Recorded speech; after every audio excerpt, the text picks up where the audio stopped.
सुप्रभात। श्री और श्रीमती पीके Kotawala arts college Patan अंतर्जालीय Hindi मंच यानी कि हिंदी विभाग की ओर से मैं डॉक्टर अर्जुन के तड़वी आप सभी मित्रों का हार्दिक अभिवादन करता हूँ। मित्रों, आज तीसरा व्याख्यान है हमारा।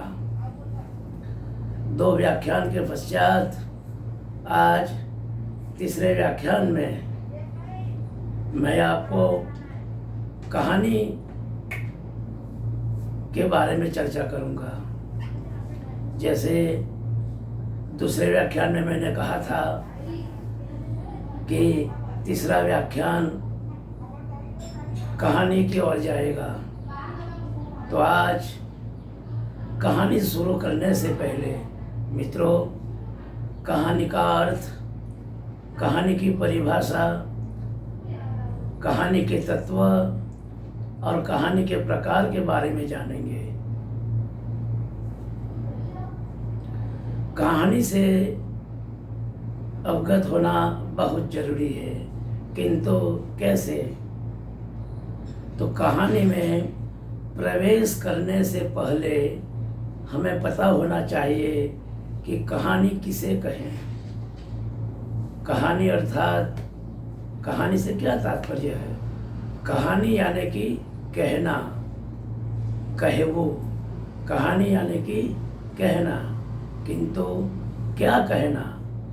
तो कहानी के अंतर्गत जो वस्तु है, जो विषय वस्तु है, जो उसकी कथा है, जो उस विषय को लेकर लेखक ने कथा कहानी में रखी है और कहानी के जरिए कथा मेरे और आपके सम्मुख यानी कि समाज और राष्ट्र के सम्मुख रखी है, उसे कहानी को कहानी कहते हैं। कहानी यानी कि कहना, किंतु क्या कहना? तो कहानी में जो घटना है, जो प्रसंग है या जो समस्याएं खड़ी हुई है, वह लेखक कहानी के माध्यम से अपने विचार समाज के सम्मुख रखता है। समाज यानी कि मैं और आप। तो मित्रों, उसका मतलब हुआ कहना। कहानी यानी कि कहना। अब कहानी की परिभाषा की ओर आएंगे। कहानी की व्याख्या, कहानी की परिभाषा किसे कहें? तो मुंशी प्रेमचंद कहानी की परिभाषा देते हुए कहते हैं कि कहानी एक अल्प है, कोई एक घटना या कोई एक प्रसंग या कोई विशिष्ट चरित्र को लेकर लिखी जाती है, उसे कहानी कहते हैं। कई विद्वानों ने कहानी को मनोरंजन का साधन भी माना है, मनोरंजन का मात्र साधन है। तो कहानी मनोरंजन का साधन नहीं है, बल्कि जीवन के एक अंश, एक भाग, एक हिस्से, एक विशिष्ट चरित्र को उजागर करती है। यही कहानी है। कहानी मेरी भी है, कहानी आपकी भी है, हर किसी की कहानी है। इस दुनिया में जितने चेहरे हैं, हर चेहरा एक कहानी लेकर उभरा है। तो मित्रों, कहानी का अर्थ और कहानी की व्याख्या और कहानी की परिभाषा। कहानी कोई एक विषय वस्तु, कोई एक वस्तु या कोई एक प्रसंग या कोई एक घटना या कोई एक छोटी मोटी समस्या, ऐसी चीज को लेकर कहानी लिखी जाती है। कहानी में संपूर्ण मानव जीवन का जिक्र या चित्रण नहीं होता है। कहानी में सिर्फ एक पहलू का जिक्र होता है, चित्रण होता है। तो मित्रों, कहानी में जितनी कथा वस्तु की गुंजाइश है, उतनी कहानी में नहीं है। तो मैंने कहानी का अर्थ, कहानी की परिभाषा के बारे में चर्चा की। अब कहानी और उपन्यास में क्या अंतर है? ये दोनों विधाएं कथाओं को लेकर चले हैं, दोनों विधाएं, उपन्यास और कहानी। उसका स्वरूप बड़ा है उपन्यास का, कहानी का स्वरूप छोटा है, लघु है, लेकिन एक ही पद पर चलने वाली विधाएं हैं, लेकिन कुछ थोड़ा थोड़ा उसमें अंतर है। तो कहानी संपूर्ण मानव जीवन का चित्रण करती है, उपन्यास संपूर्ण मानव जीवन का चित्रण करता है, और कहानी एक पहलू, एक भाग, एक अंश का चित्रण करती है, यानी कि इसमें संपूर्ण जीवन का चित्रण नहीं होता है। उपन्यास में अधिक पात्र होते हैं, कहानी में कम पात्र होते हैं। उपन्यास में पात्रों की संख्या अधिक होती है, 15, 20, 25, 30, 40, क्योंकि उपन्यास का स्वरूप बड़ा है इसलिए। और कहानी एक लघु होती है, छोटी होती है, कम से कम 4-5 या ज़्यादा से ज़्यादा 5-7 पेज में कहानी खत्म हो जाती है। इसमें 2-3, 4-5 या ज़्यादा से ज़्यादा 7-8 पात्र होते हैं, इससे अधिक पात्र नहीं होते हैं। क्यों? क्योंकि एक घटना या वस्तु होती है। तो मित्रों, उपन्यास और कहानी में ये अंतर है। हालांकि उपन्यास और कहानी के अंतर के बारे में चर्चा करने जाऊं तो बहुत लंबी चर्चा हो सकती है, लेकिन अभी आपको ज़रूरत नहीं है। अभी आपका ये प्राथमिक स्तर है। कहानी के स्वरूप और रूप को जानना बहुत बड़ी बात है, बहुत लंबी चौड़ी बात हो जाती है। लेकिन थोड़ा थोड़ा अभी आप BA 6 माही के स्तर पर है, इसलिए उस स्तर के मुताबिक आपको ज्ञान हासिल करना इतना लाजमी है। यानी कि कहानी का अर्थ क्या है, कहानी की परिभाषा क्या है, और उपन्यास और कहानी में क्या अंतर है, थोड़ा थोड़ा मैंने आपके सामने रखा। अब मित्रों, कहानी के प्रकार। कहानी एक नहीं होती है, दो नहीं होती है, अनेक कहानियाँ होती है। जैसे संसार में कितने पुरुष हैं, कितनी स्त्रियां हैं, हजारों, लाखों, करोड़ों, सैकड़ों की संख्या में स्त्री और पुरुष है, और हर पुरुष का चेहरा अलग अलग है, हर स्त्री का चेहरा अलग अलग है।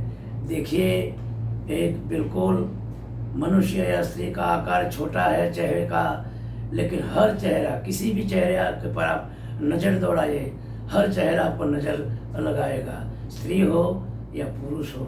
ये कुदरत का कितना करामात है, कितना कमाल है। देखिए, इतनी छोटी सी चीज़ में अलग अलग चेहरे सामने रखे, तो उस चेहरे से या नाम से हमें पता होता है। जैसे दूर है तो चेहरे से पता हो जाता है कि वो फना फना लड़की है या फना फना लड़का है। या 50 या 100 या 60, 70, 80 लड़के क्लास में बैठे हैं या कहीं समूह में बैठे हुए हो, तो हमें किसी की ज़रूरत हो, बुलाना है, तो ए इधर आ, ए इधर आ, तो कोई नहीं समझेगा, कोई नहीं समझेगा। क्यों? कि ए इधर आ, ए इधर आ। तो ए का मतलब क्या है? ए किसे कहते हैं? उसके बजाय क्या कहना पड़ेगा? आपको नाम बोलना पड़ेगा। आप नाम बोलना पड़ेगा। ए किन्नरी, ए किन्नरी इधर आ, ए अनीता, ए अनीता इधर आ। तो तुरंत किन्नरी और अनीता दोनों सुनेगी, और मेरी आवाज़ सुनते ही उसे पता चलेगा कि साहब बुला रहे हैं। तुरंत नाम सुनते ही दोनों लड़कियां मेरे पास आएगी और आकर कहेगी, बोलिए सर, क्या काम है? आप समझे मेरी बात को? नाम का कितना महत्व है। नाम हमारी पहचान है, और शरीर की पहचान है, बॉडी की पहचान है, और कोई पहचान नहीं है। वैसे अलग अलग कहानी है। मुंशी प्रेमचंद की है, जैनेन्द्र की है, अमरकांत की है, प्रसाद की है, वैसे कई कहानीकारों की कहानियाँ हैं, लेकिन हर कहानियों का अलग अलग नाम है। जैसे पुरस्कार है, पाजीब है, वापसी है, परमात्मा का कुत्ता है, ऐसी ऐसी कहानियाँ जो है अलग अलग लेखकों की है। और अलग अलग लेखकों की अलग अलग कहानियाँ हैं। जैसे मैंने अभी बोला और जैसे मैंने अभी बताया आपको कि जितने भी संसार में लोग हैं, स्त्री और पुरुष, हर एक का चेहरा अलग अलग है, हर एक की एक अलग अलग नाम है। तो वैसे अनेक लेखक हैं, कई लेखक हैं, कई लेखकों की कई कहानियाँ हैं। तो हर लेखकों की हर कहानियों के नाम अलग अलग है। नाम जो है वह पहचान है और कुछ नहीं है। जैसे हमारे जिस्म शरीर की पहचान हमारा नाम है, जैसे नाम बोलते ही हमें पता हो जाता है कि मुझे बुला रहे हैं, है ना, या किसी और को मैं बुला रहा हूँ, तो और लोगों को पता चलता है कि बुला रहे हैं साहब। तो मित्रों, नाम हमारी पहचान है। तो कहानी एक पहचान के रखती है और कुछ नहीं है इसके अलावा। तो मित्रों, ये नाम के बारे में मैंने बताया, शीर्षक के बारे में बताया। तो मित्रों, कहानी जब कोई लेखक लिखता है या कोई कवि कविता करता है, निबंध लिखता है, उपन्यास लिखता है, नाटक लिखता है, तो उसका नामकरण कैसे होता है? नामाभिधान, शीर्षक, नामकरण। जैसा मेरा और आपका नाम है, तो मेरा और आपका नाम कैसे आया? क्या ऊपर से नाम आया? जी नहीं, ऊपर से किसी का नाम नहीं आता। एक परंपरा थी, एक रवायतें थी हमारे समाज की, भारतवर्ष की संस्कृति में। जब भी घर में कोई बेटी बेटा का जन्म होता है तब उसका नामकरण फूफी रखती थी। एक ज़माने में उसकी फूफी जो है उस लड़की और लड़के का नाम रखती थी और उसी के मुताबिक नाम होता था। आज समय के चलते ऐसा नहीं है। आज पुस्तकालय या किसी बुक स्टोर में जाते हैं और नामावली ढूंढते हैं कि मुझे लड़की और लड़की का नाम रखना है, और पुस्तक में से नामावली देख के हम लोग चयन करते हैं राशि के मुताबिक, तब जाकर नामकरण रखते हैं। ये हमारी अपनी बात हुई संसार में जीने वाले प्राणियों की। किंतु कहानी में जो कहानी का नामकरण होता है, वह नामकरण कैसे होता है? तो लेखक जो है 3 आधार पर कहानी का नामकरण, शीर्षक रखता है। जैसे पुरस्कार है, उसने कहा था, पाजेब, परमात्मा का कुत्ता, वापसी, ये कहानी है। इन कहानियों का शीर्षक लेखक ने कैसे रखा? तो 3 आधारों पर रखा। तो सबसे पहला, लेखक जो है वह कहानी लिख देता है कोई भी विषय बिंदु पर। कोई ऐसा चित्र, कोई ऐसा दृश्य, कोई ऐसा भाव या कोई ऐसी घटना देख ली और घटना में उस लेखक भावुक हो गए और लेखक की लेखनी चल पड़ी और लिखते लिखते कहानी बन गई। और कहानी बन जाने के बाद उसका नामकरण रखने की नौबत आती है। तब लेखक सोचता है कि कहानी किस वस्तु पर आधारित है या कोई किस प्रसंग के आधार पर है। क्या कोई वस्तु आधारित कहानी है, या कोई पात्र आधारित कहानी है, या कोई घटना आधारित कहानी है, या कोई प्रसंग आधारित कहानी है, या कोई एक समस्या को लेकर कहानी लिखी गई है। तो लेखक 3 आधार बिंदु पर। तो पहला आधार बिंदु कथा वस्तु के आधार पर, कथा पढ़ता है, किस आधारित कथा है, तो कथा के आधार पर भी शीर्षक लेखक रखता है। दूसरा आधार है पात्रों के आधार पर, नायक और नायिका के आधार पर। कई कहानियाँ ऐसी है जब वस्तु पर डिपेंड नहीं करती, तो लेखक नायक के आधार पर, यानी कि पूरी कथा वस्तु, पूरी बात, पूरा विचार लेखक पर फोकस हो, लेखक के केंद्र में रख कर किया गया हो, तो लेखक किया गया। तो पात्र के आधार पर कहानी का नामकरण हो जाता है। मूल पात्र, कहानी का जो मेन पात्र है, नायक जो है उसको केंद्र में रखकर उस कहानी का नाम रख देते हैं। या नायिका के आधार पर, जैसे प्रेमचंद की लघु उपन्यासिका देखिए निर्मला, तो निर्मला में वस्तु भी है, सब कुछ है, लेकिन नायिका के आधार पर शीर्षक रखा। निर्मला स्त्री पात्र है, लेकिन पूरी कथा निर्मला के आधार पर है। निर्मला के केंद्र में रखकर पूरी कहानी लिखी गई, तो उस लघु उपन्यासी का शीर्षक निर्मला रखा। तो कथा वस्तु के आधार पर, नायक नायिका के आधार पर, यानी कि पात्र के आधार पर, और तीसरा है घटना के आधार पर।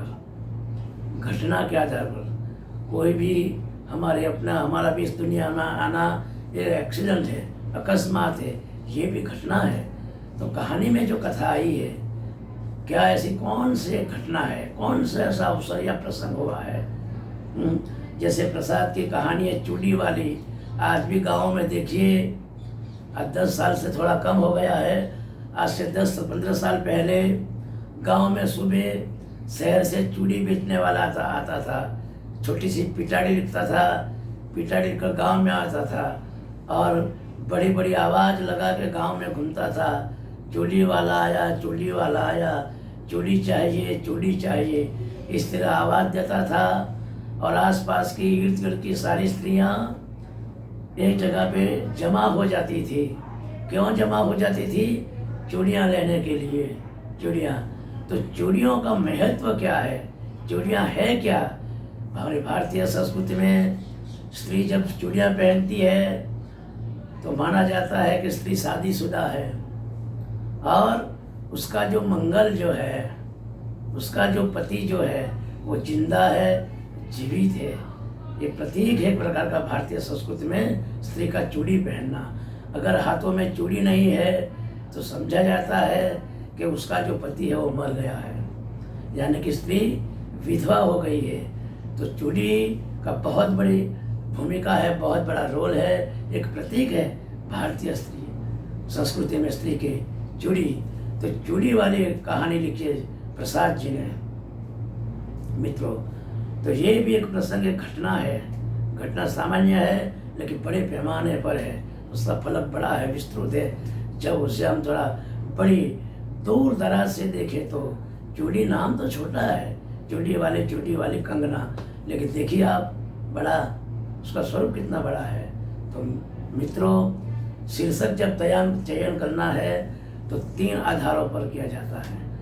विषय वस्तु के आधार पर, पात्र के आधार पर, यानी कि नायक और नायिका के आधार पर, या घटना के आधार पर। इन चीज़ों में से कोई एक प्रमुख चीज अग्रसर हो, आगे हो, जिसके केंद्र में हो, उसे देखकर लेखक कम शब्दों में इफेक्टिव, असरकारक ऐसा शीर्षक हो जिसमें उस शब्द में सारी चीज़ें आ जाए, सारी चीज़ें समाविष्ट हो जाए, ऐसा आकर्षक शीर्षक लेखक रखता है। जैसे मैंने अभी बोला चूड़ी वाली, वैसे दूसरी कहानी है पुरस्कार कहानी है, प्रसाद की पुरस्कार कहानी। तो पुरस्कार कहने कि सम्मान देना, पुरस्कार देना। जो नेक खेल में कोई बड़ा काम करते हैं, नंबर 1 2 लाते हैं, तो पुरस्कार दिया जाता है।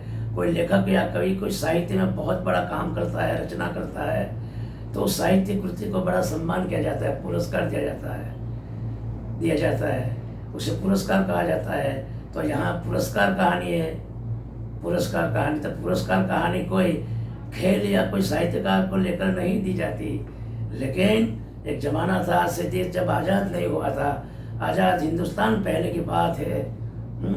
आज भी देखिए 15-20 साल पहले हमारी सरकार ने कुछ थोड़ा सा परिवर्तन किया है कि वे उत्सव मनाते हैं। जैसे शिक्षा के क्षेत्र में देखो, नए नए बच्चे प्राथमिक शाला में आते हैं तो प्रवेशोत्सव मनाते हैं। ये पिछले हम 15-20 साल से देख रहे हैं, उत्सव मनाते हैं। वैसे आज़ादी के पहले हिंदुस्तान में किसान एक उत्सव मनाते थे। कब?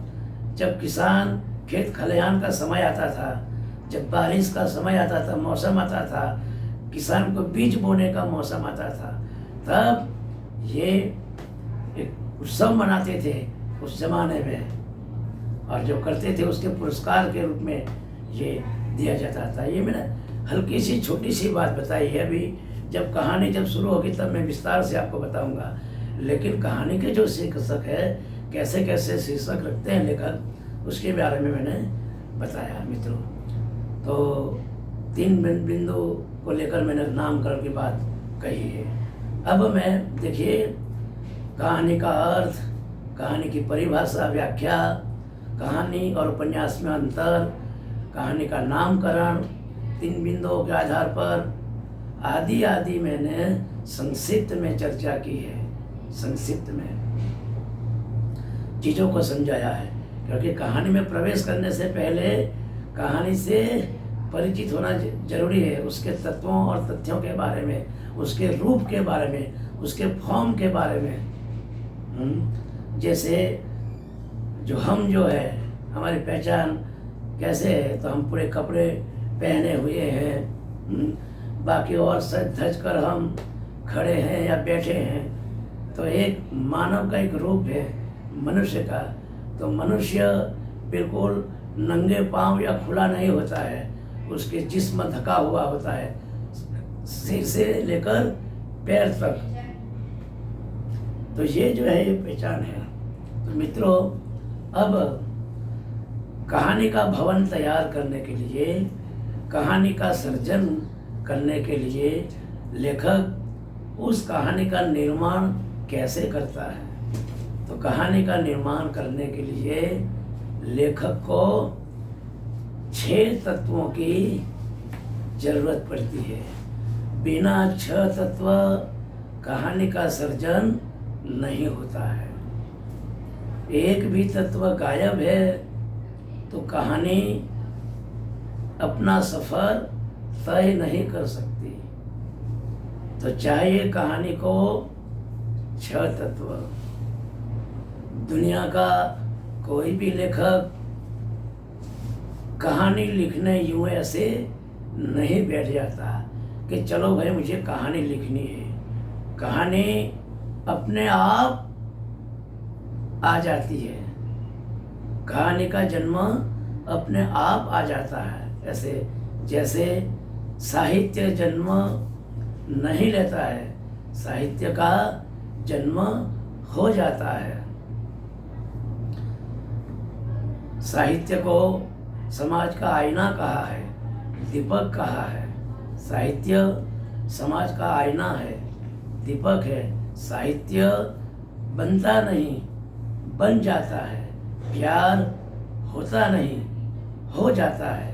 ये सारी चीज़ें हो जाने वाली है, बनने वाली चीज़ें नहीं है। शोला भड़कता नहीं, भड़क जाता है।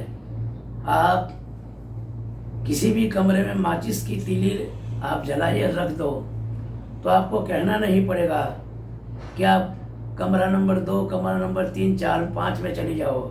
एक कमरे में लगा दी तीली, आप सब कमरों में चले जाएगी, कहना नहीं पड़ेगा। तो शोला भड़कता नहीं, भड़क जाता है। साहित्य बनता नहीं, बन जाता है। प्यार होता नहीं, हो जाता है। ये एक्सीडेंट नहीं है, ये सारी चीज़ें हो जाने वाली चीज़ें, बातें। वैसे कहानी का निर्माण नहीं होता है, कहानी बनती नहीं, बन जाती है, हो जाती है राह चलते चलते। जैसे साहित्य हमारी आंखों के सामने है, लेकिन हम देख नहीं सकते हैं। क्यों? हमारी नज़र नहीं है। आंखें तो हैं किंतु नज़र नहीं है। तो क्या चाहिए? 100 के दीदार अगर है तो नज़र पैदा कर। तो आपको क्या पैदा करना होगा? नज़र को पैदा करना होगा। आप नज़र पैदा करेंगे तो आपको दिखाई देगा। क्या दिखाई देगा? आपके आंखों के सामने कोई घटना घट रही है, कोई प्रसंग बन रहा है, कोई समस्या घट रही है। बहुत सारे चित्र, बहुत सारे आयाम आपके आसपास, आपके आंखों के सामने घटता बनता जा रहा है। बहुत सारी चीज़ें बनती घटती जा रही है आपकी आंखों के सामने। देखने वालों ने बहुत सारा देखा। एक उदाहरण देता हूँ। सामान्य रूप से राह चलते चलते चलते ऑटो रिक्शा या कोई स्कूटर टकराव आता है दोनों में, और उसमें दोनों टकराव होता है। टकराव होते ही ऑटो रिक्शा स्कूटर पर टकराती है और सीधा पटक कर स्कूटर वाला जो भाई है वो गिर जाता है। काफ़ी दूर दराज खाइयों में पटक जाता है और तुरंत उसकी मौत होती है। ये सारा मंजर, ये सारा दृश्य मैं, आप, उसके आसपास राह चलते लोग देखते हैं, देखा है। लेकिन हमारे लिए समाचार है ये।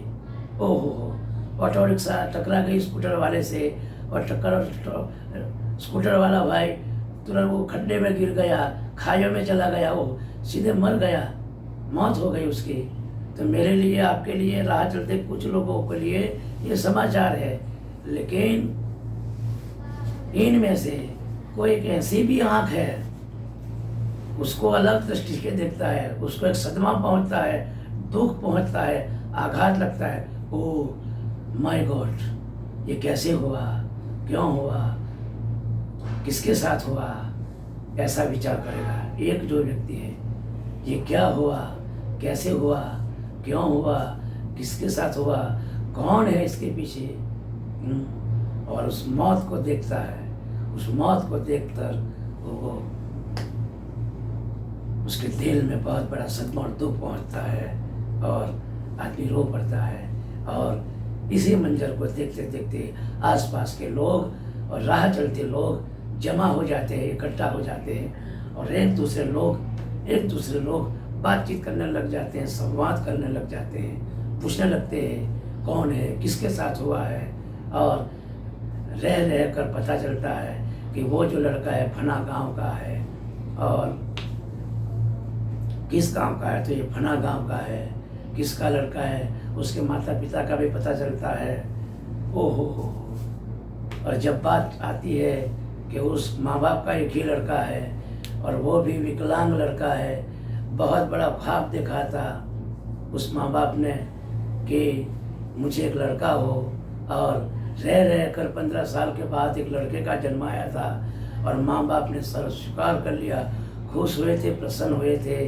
और माँ बाप ने बहुत बड़े अनुमान देखे और लड़के को पढ़ाना शुरू किया और धीरे धीरे एक के बाद एक दो प्राथमिक विद्यालय और कॉलेज स्तर पर लड़का आ गया और सपने देखने लगा। अब बहुत कम वर्षों में बेटे को नौकरी मिल जाएगी, ऐसा ख्वाब बनाया था उसके माँ बाप ने। लेकिन राह चलते लड़के का निधन होता है। उस माँ बाप का एक ही लड़का है। आप समझिए कि उस माँ बाप पर क्या गुजरी होगी इस सदमे से। मेरे लिए, आपके लिए ये समाचार है, लेकिन उस माँ बाप को क्या लगा होगा, क्या गुजरा होगा। ये सारा दृश्य, ये सारा मंजर कोई एक आँख देखती है। आँखें तो सब देखती है, लेकिन एक आँख इस तरह देखती है। जो इस तरह देखती है वो आँख कहानी के रूप में देखती है।